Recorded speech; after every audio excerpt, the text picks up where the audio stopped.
BRS అధినేత కేసీఆర్ రైతు ఉద్యమానికి పిడికిలెత్తారు. రాష్ట్ర రైతాంగానికి బాసటగా నిలిచేందుకు పొలం బాట పట్టారు. రైతుకు బాసటగా నిలిచేందుకు పొలాల వద్దకు బయలుదేరారు. జనగామ, సూర్యాపేట, నల్గొండ జిల్లాల్లో కేసీఆర్ పర్యటించనున్నారు. గజ్వేల్లోని ఎర్రవెల్లి నివాసం నుంచి జనగామ జిల్లాకు బయలుదేరారు కేసీఆర్. గులాబీ బాస్ కి అడుగడుగున జన నీరాజనం పలికారు. తుర్కపల్లి, భువనగిరిలో కేసీఆర్ కు బీఆర్ఎస్ కార్యకర్తలు, ప్రజలు ఘన స్వాగతం పలికారు. కాసేపట్లో కేసీఆర్ దేవరుప్పల మండలం ధరావత్ తండాకు చేరుకుంటారు. అక్కడ ఎండిపోయిన పంట పొలాలను పరిశీలించనున్నారు. పొలాల వద్దే రైతులతో ముఖాముఖి నిర్వహించి సమస్యలు తెలుసుకోనున్నారు. రైతన్నకు ధైర్యాన్ని ఇవ్వటం, ప్రభుత్వాన్ని మేల్కొల్పటమే లక్ష్యంగా కేసీఆర్ పర్యటన సాగనుంది.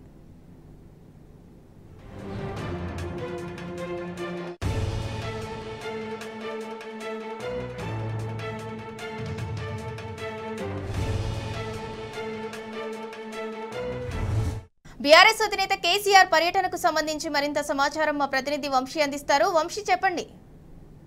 రైతుల సమస్యలను తెలుసుకోవడానికి నేరుగా బీఆర్ఎస్ పార్టీ అధినేత కేసీఆర్ అటు నల్గొండ, సూర్యాపేట, జనగాం జిల్లాల పర్యటనను చేపట్టడం జరిగింది. ఈ రోజు ఉదయం 10 గంటల సమయంలో అటు ఎర్రవల్లిలోని తన నివాసం నుంచి బయలుదేరినటువంటి బీఆర్ఎస్ పార్టీ అధినేత కేసీఆర్ అటు ఏదైతే జనగాం కి బయలుదేరినటువంటి పరిస్థితి కూడా మనం చూస్తా ఉన్నాం. ప్రజెంట్ జనగాం కి దగ్గరలో మరో 15 నిమిషాల్లో జనగాం కి చేరుకునే అవకాశం ఉంది. ఇప్పటికే యాదాద్రి, భువనగిరికి జిల్లాకు సంబంధించి వంగపల్లి దాటినటువంటి పరిస్థితి కూడా మనం చూస్తా ఉన్నాము. భారీ ఎత్తున అటు పార్టీ కార్యకర్తలు కావచ్చు, నాయకులు కూడా పెద్ద ఎత్తున స్వాగతం పలుకుతున్నటువంటి పరిస్థితి కూడా మనకు కనపడతా ఉంది. ప్రధానంగా ముందుగా జనగాం జిల్లా దేవరుప్పల్ మండలం ధరావత్ తండాకి చేరుకుంటారు.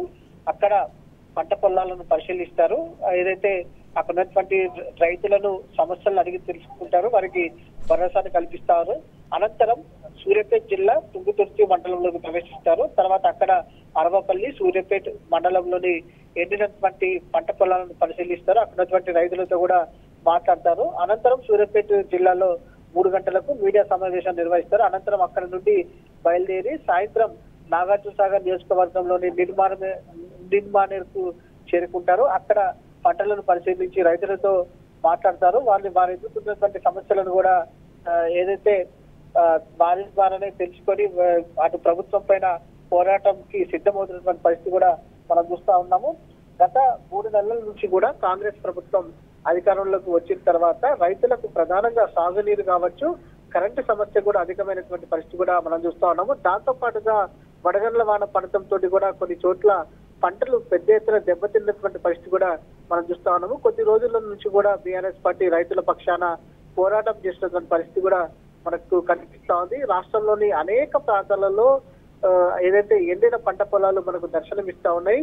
కొద్ది రోజుల క్రితం కూడా అటు పార్టీ నాయకులకు, పార్టీ కార్యకర్తలకు కూడా క్షేత్రస్థాయిలో అటు పంట పొలాలను పరిశీలన చేసి ఎంత నష్టం జరిగింది అనేది కూడా బీఆర్ఎస్ పార్టీ కేంద్ర కార్యాలయానికి పంపాలని కూడా ఇప్పటికే బీఆర్ఎస్ పార్టీ అధినేత ఆదేశానుసారం కూడా అటు క్షేత్రస్థాయిలో పర్యటన చేసేటువంటి పరిస్థితి కూడా మనం చూస్తా ఉన్నాము. అన్ని జిల్లాల్లో కూడా ముఖ్య నాయకులు కావచ్చు, కార్యకర్తలు కూడా గత కొద్ది రోజుల నుంచి కూడా పర్యటన చేసేటువంటి పరిస్థితి కూడా మనం చూస్తా ఉన్నాము. ఈ రోజు అటు బీఆర్ఎస్ పార్టీ అధినేత కేసీఆర్ అటు జనగాం, సూర్యాపేట, నల్గొండ జిల్లాల్లో పర్యటన చేపట్టినటువంటి పరిస్థితి కూడా మనం చూస్తా ఉన్నాము. అక్కడ పార్టీకి సంబంధించినటువంటి నాయకులు కూడా పెద్ద ఎత్తున వస్తున్నటువంటి పరిస్థితి కూడా మనం చూస్తా ఉన్నాము. అక్కడ రైతులతో కూడా స్వయాన నేరుగా మాట్లాడి వారి సమస్యలను తెలుసుకుంటారు.